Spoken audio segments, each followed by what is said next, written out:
That is the only word for what we have just witnessed. The total, catastrophic collapse of Britain's credibility on the world stage. A national humiliation, broadcast live from Jerusalem, orchestrated by a prime minister who has been in office for mere weeks. Keir Starmer has not just stumbled. He has not just made a diplomatic blunder. He has, in the eyes of our oldest allies, committed an act of unforgivable betrayal. And in doing so, he may have just signed the death warrant for his own government and plunged this nation into a crisis from which it may not recover.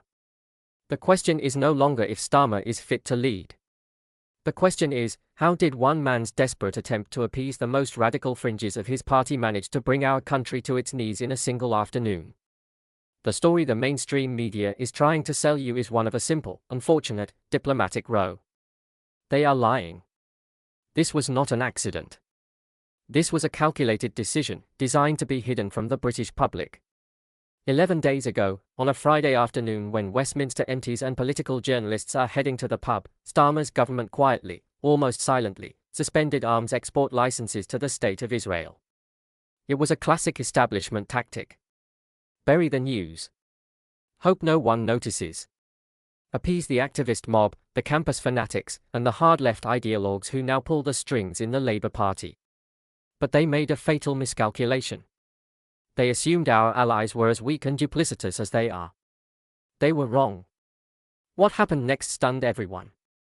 The Israeli Prime Minister, Benjamin Netanyahu, did not just protest through quiet diplomatic channels. He chose to detonate a political nuclear bomb. At a press conference beamed around the world, he looked directly into the camera, his voice cold with fury. He spoke of Britain's betrayal. He spoke of being stabbed in the back. But then he did something that caused panic to ripple through Downing Street. He reportedly held up a folder, claiming it contained classified documents.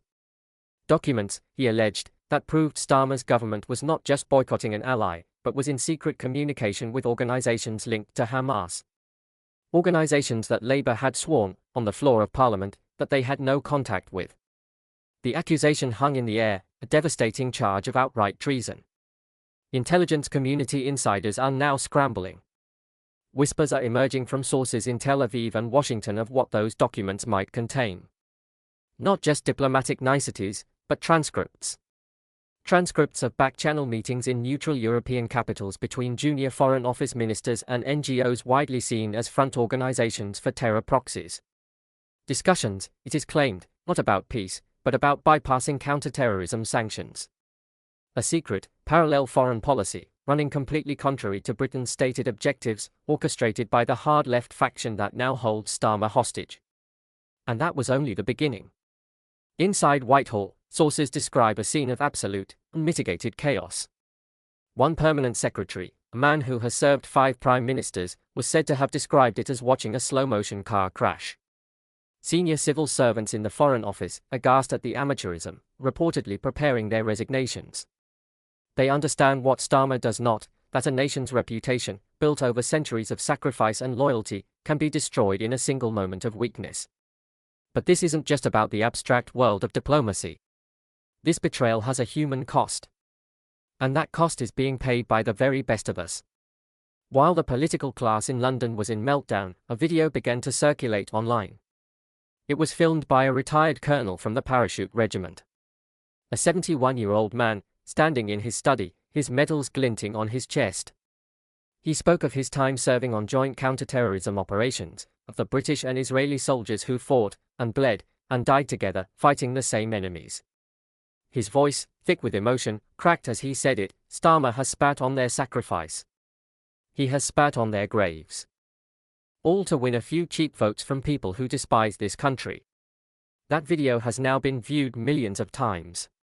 Shared by veterans, by their families, by ordinary Britons who recognize true honor, and who see its total absence in our current government.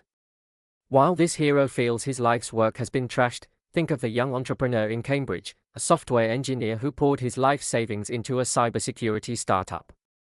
His business, his dream, was built on a unique partnership with a tech firm in Tel Aviv. This morning, he woke up to an email terminating the contract. His Israeli partners, feeling betrayed by Britain, pulled the plug. His company is now insolvent. His employees, jobless. His innovation, which would have protected British businesses, is dead. All sacrificed on the altar of Starmer's political cowardice.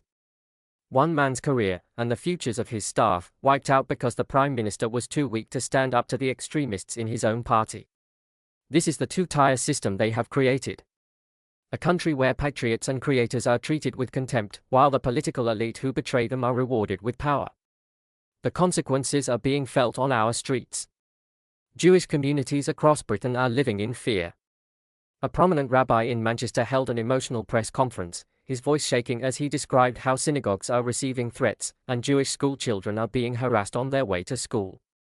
The Community Security Trust has documented a terrifying spike in anti-Semitic incidents, directly linked to the government's decision. A leading Jewish newspaper ran a single, devastating headline, "Betrayed again." They thought the dark days of Corbyn were over. They were assured that Labour had changed. They were lied to. Starmer's decision, critics are warning, has given a green light to the anti-Semites, unleashing a poison back into our society that we have fought for years to contain. Then, in a move that has left political historians breathless, the crisis reached the very heart of our constitution. From Buckingham Palace, reports began to leak of a statement made by King Charles himself. At a private reception, the king is said to have spoken with unmistakable gravity. Britain's strength, he reportedly stated, has always rested on honoring our commitments to allies who stand with us in darkness. When we abandon those commitments, we abandon ourselves. Palace insiders claim the king was so determined to make his position clear that he personally oversaw every word. They say he felt it was a matter of national character, transcending party politics. For a constitutional monarch, bound by decades of protocol to remain neutral, to feel compelled to intervene is a sign of how catastrophic this crisis has become. It is a quiet, dignified, but utterly devastating vote of no confidence in the Prime Minister from the head of state. While Starmer was being publicly humiliated, the economic hammer fell. The City of London, the engine of our economy, went into free fall. Commentators point to a catastrophic drop in the value of the pound, wiping billions from our national wealth in a matter of hours.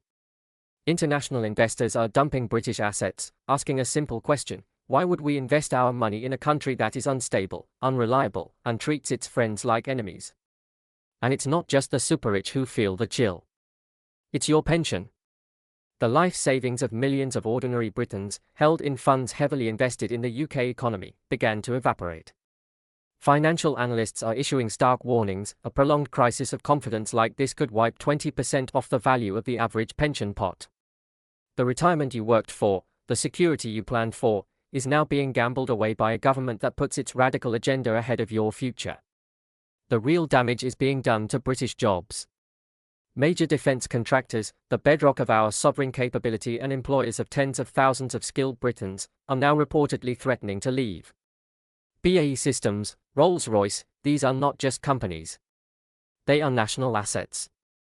And sources claim their boards are holding emergency meetings, drawing up plans to move sensitive projects and high-paying jobs to Poland, to Ireland, to anywhere but Starmer's Britain. Even the unions, Labour's traditional allies, are in open revolt. Sharon Graham of Unite publicly condemned the Prime Minister's recklessness, accusing him of gambling with British workers' livelihoods to score points with the far left. And what of the man at the centre of it all? Keir Starmer. The great prosecutor. The man of detail. He is exposed as weak, naive, and utterly out of his depth. A puppet whose strings are pulled by the radical fringes of his party. Reports are leaking from number 10 of shouting matches in cabinet. Of a foreign secretary, David Lammy, screaming that he was never consulted.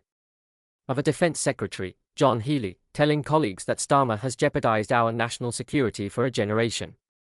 Sources inside the Treasury paint an even more damning picture.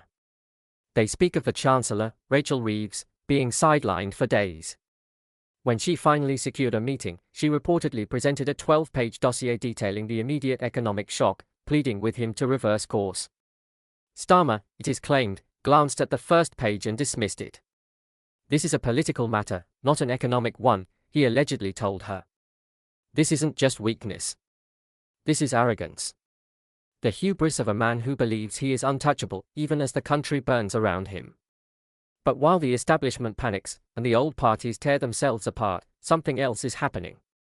The British people are